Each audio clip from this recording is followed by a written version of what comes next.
Which is the most visited tourist destination in the financial year 2024-25? 2024-25 ఆర్థిక సంవత్సరంలో అత్యధికులు సందర్శించిన పర్యాటక ప్రాంతం ఏది అంటున్నారు. మనకి ఇక్కడ ఆప్షన్స్ ఏమి ఇచ్చారు? Qutub Minar, Konark sun temple, Taj Mahal and gateway of India.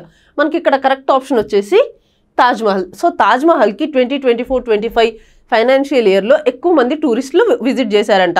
ఈ రిపోర్ట్ని ఎవరు రిలీజ్ చేశారు అంటే మినిస్ట్రీ ఆఫ్ టూరిజం వాళ్ళు వరల్డ్ టూరిజం డే రోజు జరిగిన మీటింగ్లో ఈ రిపోర్ట్ని రిలీజ్ చేశారు. సో దాంట్లో తాజ్మహల్కే హయ్యెస్ట్ నెంబర్ ఆఫ్ విజిటర్స్ వచ్చారు అని చెప్తున్నారు. సో డొమెస్టిక్ విజిటర్స్ వచ్చేసి అప్రాక్సిమేట్లీ 6 మిలియన్ ఉంటే ఫారెన్ విజిటర్స్ వచ్చేసి 0.64 మిలియన్ ఉన్నారంట.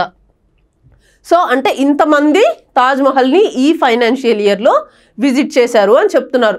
సో ఈ టూరిజం అనేది ఓన్లీ ఏదో టైంపాస్ కోసమే కాకుండా ఈ టూరిజం సెక్టర్ ఇంప్రూవ్ అవుతూ సో అది జీడిపికి ఎలా కాంట్రిబ్యూట్ చేస్తుంది అనేది కూడా మనకి చాలా ఇంపార్టెంట్. సో తాజ్మహల్ తర్వాత ఇంకా వేరే ఏ ప్లేసెస్కి బాగా విజిట్ చేశారు అంటే నెక్స్ట్ వచ్చేసి కోనార్క్ సన్ టెంపుల్ సెకండ్ ప్లేస్లో ఉంది.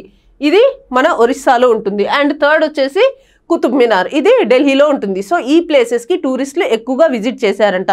అండ్ ఇండియా ఫారెన్ టూరిస్టులు అండ్ మన డొమెస్టిక్ టూరిస్టులు ఈ ప్లేసెస్కి విజిట్ చేస్తే అండ్ ఇండియన్స్ వేరే ఏ కంట్రీస్కి ఎక్కువగా వెళ్ళారు అంటే ఫస్ట్ వచ్చేసి United Arab Emirates and second Saudi Arabia. So ఈ ప్లేసెస్కి ఇండియన్స్ ఎక్కువగా విజిట్ చేశారంట ఈ ఫైనాన్షియల్ ఇయర్లో. సో ఇక్కడ మనం గుర్తుపెట్టుకోవాల్సింది మన ఇండియాలో హయ్యెస్ట్ టూరిస్ట్ ప్లేస్ ఏది, ఎక్కువ మంది టూరిస్టులు ఎక్కడికి వచ్చారు అంటే అది తాజ్మహల్కి వచ్చారు. అండ్ మనకందరికీ తెలిసిందే తాజ్మహల్ యునెస్కో వరల్డ్ హెరిటేజ్ సైట్స్లో భాగంగా ఉంది. అండ్ దీన్ని ఆర్కియాలజికల్ సర్వే ఆఫ్ ఇండియా వాళ్ళు ప్రొటెక్ట్ చేస్తున్నారనమాట. సో ఇది 1631 to 1648 ఈ మధ్యలో ఈ తాజ్మహల్ నిర్మాణం అనేది జరిగింది.